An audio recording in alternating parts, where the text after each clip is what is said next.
estivesse doente ou se era um maníaco como o austríaco que matou 6 milhões de caras, porque os dois podem pintar quadro. Então eu preciso de algo a mais desse Deus, além da certeza que ele existe. E esse algo a mais, ele vem de uma coisa que o Karl Rahner, que é um teólogo formidável, católico, morreu nos anos 70, Karl Rahner chamava de transcendental, existencial transcendental. O que é isso? Santo Agostinho dizia, existe um vazio com forma de Deus no coração humano. E nós nascemos com essa projeção para o transcendente. Se tem uma oração que até um ateu sinceramente pode fazer, é a seguinte: Senhor, que tu existas. Porque se ele existir, cara, é a melhor coisa que eu tenho para falar aqui para vocês.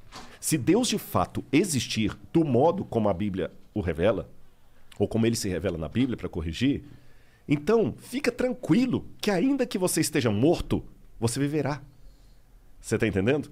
Agora, eu tenho uma dificuldade aqui. Porque se Deus criou o universo, ele tem que ser muito maior do que o universo. Veja, ele não pode nem pensar, nem raciocinar. Ele sabe. Ele não raciocina. Ele é. Ele é. Ele nem existe.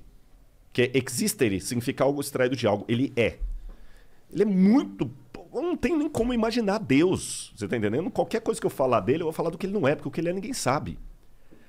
Eu preciso desse Deus supremo para fazer sentido com a criação do universo e tudo que eu estou falando com você. Senão ele vai ser Odin, vai ser o pai de Thor. Sim, ele vai ser um ser humano. Um ser humano deificado. Mas, por outro lado, ao mesmo tempo que eu preciso dessa imagem grandiosa de Deus, caramba, eu falei da minha depressão, acho que já está na hora de eu entrar nesse assunto. Há momentos em que você quer ser abraçado por Deus. Mas como é que você pode abraçar o transcendente? Como é que a eternidade pode caber no meu coração? Ele é tão grandioso. Aí eu descobri uma coisa. O Martinho Lutero dizia o seguinte: os homens usam máscara para esconder o rosto deles. Deus é tão grandioso que ele usa uma máscara para se revelar. Porque a maneira de Deus se mostrar é se escondendo. Então, de novo, vou contar outra historinha. Um camarada tinha um aquário com aqueles peixes com água salgada do mar. E toda hora que ele ia colocar a comida ali, os peixes fugiam dele. Mas que saco, eu gasto um dinheirão e tudo. Aí o colega falou: pai, só tem um jeito desses peixes não fugirem. Eles têm com medo, isso é muito grande para eles. Ele falou: qual que é o jeito? Ele falou assim: se você virar peixe e entrar aí dentro. Deus se encarnou. O Evangelho de João começa... O grego é muito lindo, não é para exibir, né? Que João fala assim: kai-hologos en prostonteon.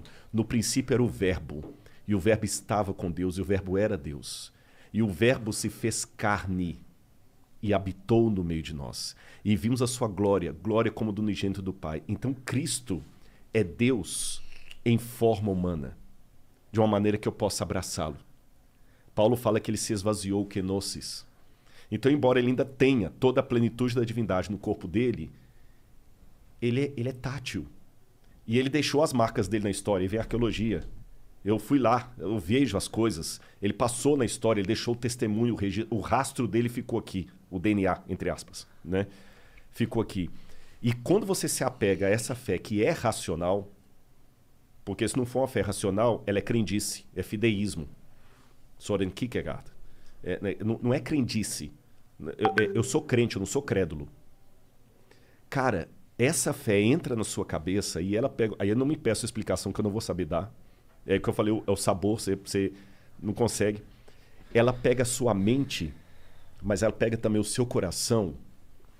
E você, com base em tudo isso, ouve aquela voz falando assim: filho, eu tô aqui. Eu te amo. E essa voz fica o tempo todo mostrando sinais. Eu estava muito nervoso quando eu vim para cá com essa ligação. Então, racionalmente falando, não é questão de fantasia não, racionalmente falando, Deus mandou